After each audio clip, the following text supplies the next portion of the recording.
How to delete old Facebook account without your password, email, phone number, or username. This is a step-by-step guide so you will be able to follow easily. Now first things first, you want to open up the Facebook application, and once inside you want to navigate through the old account that you want to delete. So you can just go ahead and click on the search icon, and from here you want to go ahead and search the account on your old Facebook.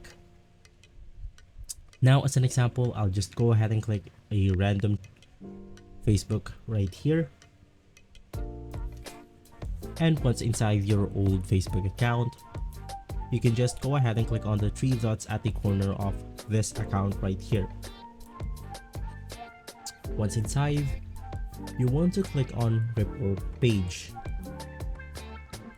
From here, you then want to click on the false information.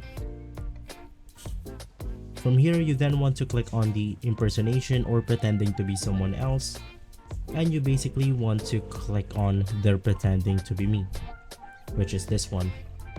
Right after that, you can just go ahead and explain to Facebook that this is your old account and you want to get it removed. Facebook will then have to verify that you own this account and you have this identity, and it will be taken down in no time. So if this video has been helpful for you, please consider by liking and subscribing. I'll make sure to see you again next time, and as always, thank you.